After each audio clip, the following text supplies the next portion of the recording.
Tengok tu, Hafiz terpijak tahi lah. Itulah kalau tidak berhati-hati. Kan dah terpijak najis. Apakah erti najis tu? Najis ialah semua benda kotor yang menghalang daripada sah solat, seperti darah dan tahi. Oh, baru Hafiz tahu. Bismillahirrahmanirrahim. Assalamualaikum warahmatullahi wabarakatuh. Apa khabar murid semua? Ustaz harap kamu sihat bersama keluarga. Yang penting kekalkan SOP walau di mana anda berada. Baiklah, insya-Allah pada hari ini Ustaz akan mengajar kamu mata pelajaran pendidikan Islam. Ya, mata pelajaran pendidikan Islam di dalam bidang ibadah. Ya, unit 1 iaitu tajuknya Mari Bersuci. Murid-murid boleh lihat buku teks pada muka surat 114. Saya ulangi, pada muka surat 114. 114. Baiklah. Kamu dah bersedia? Baik. Dalam gambar tersebut, dalam muka surat tersebut terdapat gambar, gambar dua orang murid dan seorang datuk. Kan? Okey, baik. Dalam gambar ada gambar kucing, gambar ayam, apa tu, burung ke, rama-rama, dan sebagainya lah. Suasana berada di kampung. Baiklah. Dalam gambar tersebut, murid menanyakan kepada atuknya tentang pengertian najis. Seperti mana intro yang tadi ada pelakon, dua orang pelakon tadi tu, dia menanyakan kepada atuknya, apakah najis, kan? Baik, saya baca sekali lagi. Tengok tu, Hafiz terpijak tahi. Ya, tahi itu Hafiz dah terpijak, najis lah. Apakah erti najis tu? Kan?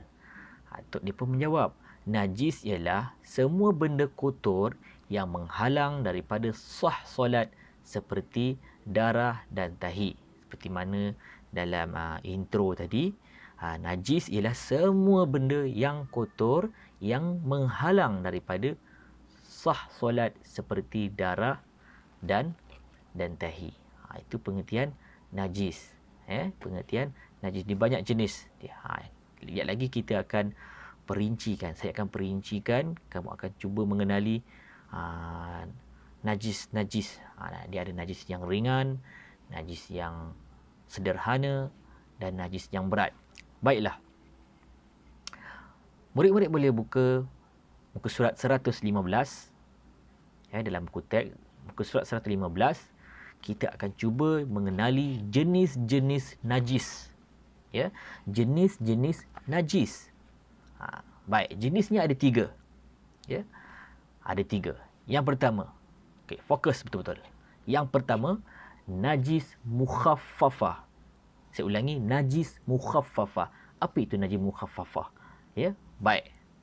Air kencing kanak-kanak lelaki yang berumur 2 tahun ke bawah, yang tidak makan dan minum kecuali susu ibunya sahaja.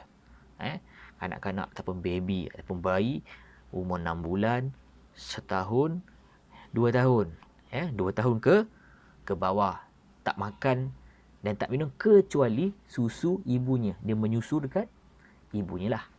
Itu dikenali sebagai najis mukhaffafah, iaitu najis yang ringan. Ya. Okey, baik. Seterusnya, najis mutawassithah. Apa itu najis mutawassithah? Iaitu najis yang pertengahan. Ringan, pertengahan. Najis selain najis mughallazah dan najis mukhaffafah. Selain contoh, air kencing, tahi dan darah. Takkan 3 je, ada lagi. Kita cuba, saya akan kongsikan. Sebagai contoh, muntah. Tahu muntah? Muntah yang isi dalam perut ni, kita dah makan banyak-banyak sampai termuntah. Pernah dengar istilah makan dah sampai termuntah?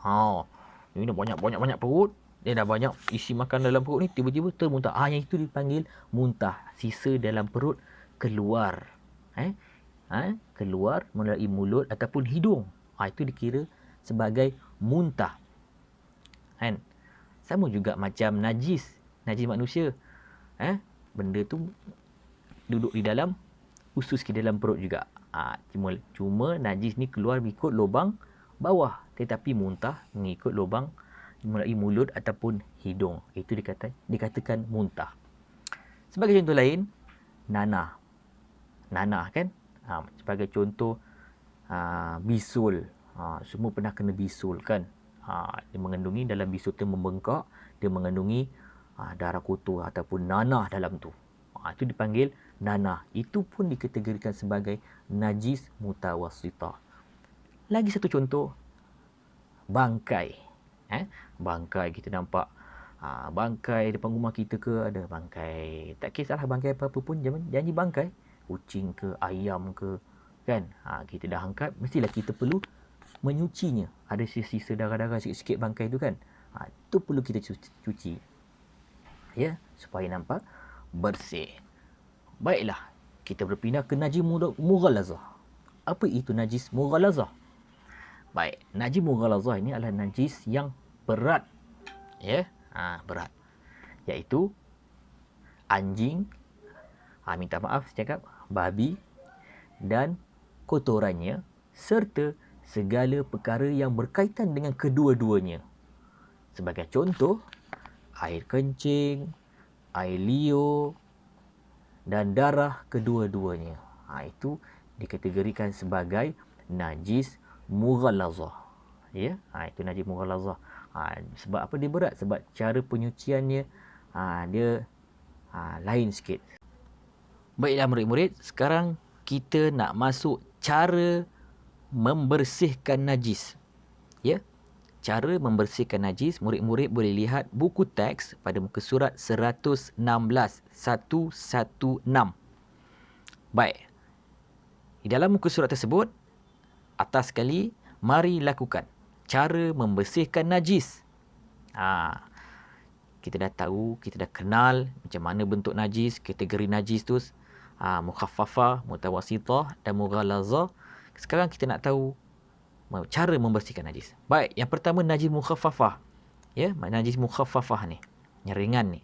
Yang pertama, dekat situ, renjiskan air mutlak ke tempat yang terkena najis. Baik, kita saksikan video ni. Baiklah, di hadapan kita ni diibaratkan air kencing kat kanak lelaki yang berumur bawah 2 tahun. Kita perlu bersihkan, kita perlu ada air mutlak serta tisu ataupun kain lah. Yang pertama, langkah pertama kita perlu bersihkan air najis dahulu. Yang ini air kencing tersebut kita perlu bersihkan, lap dulu supaya tiada nampak kesan ataupun warna dia hilang. Kan? Okey, kita bersihkan dulu. Pastikan clear betul-betul, bersih.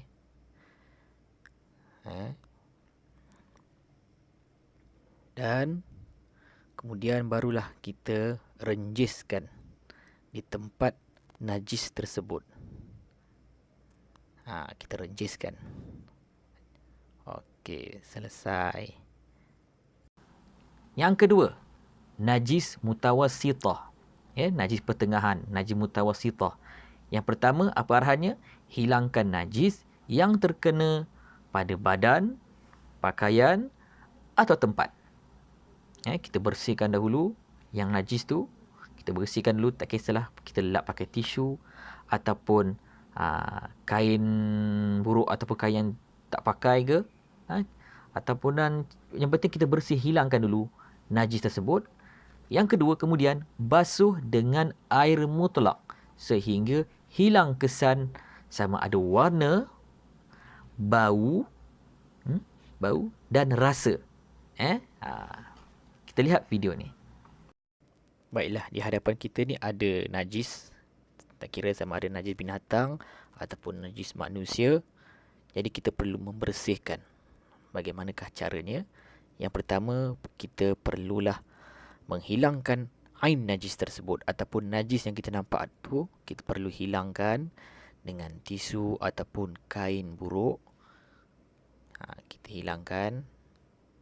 Kemudian Langkah seterusnya kita perlu menjirus dengan air mutlak di tempat najis tersebut.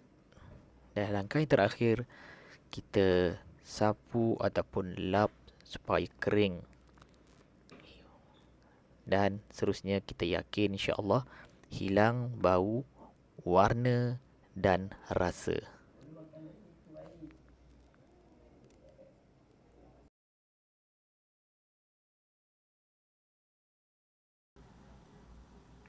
Baik, dan yang terakhir, najis mughallazah. Najis yang berat.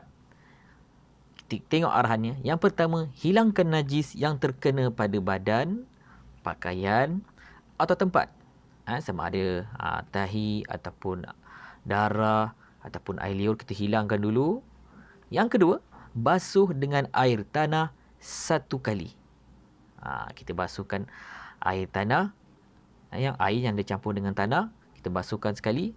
Yang terakhir, yang ketiga, basuh dengan air mutlak 6 kali hingga hilang bau, warna dan rasa. Semuanya 6 tambah 1, semuanya 7 lah. Sebab yang pertama tadi, air yang dicampur dengan tanah, kemudian kita bilaskan dengan 6 kali air mutlak. Kita saksikan video tersebut.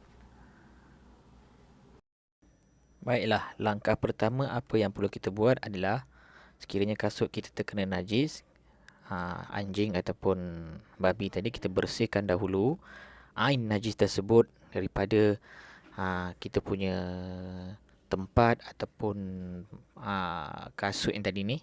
Ya, kita bersihkan supaya dia hilang dahulu.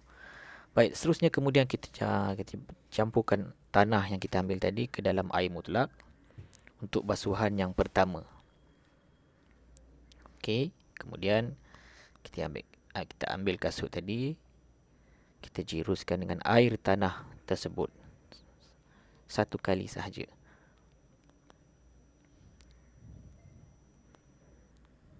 Dan kemudian kita jirus dengan air mutlak sebanyak 6 kali jirusan.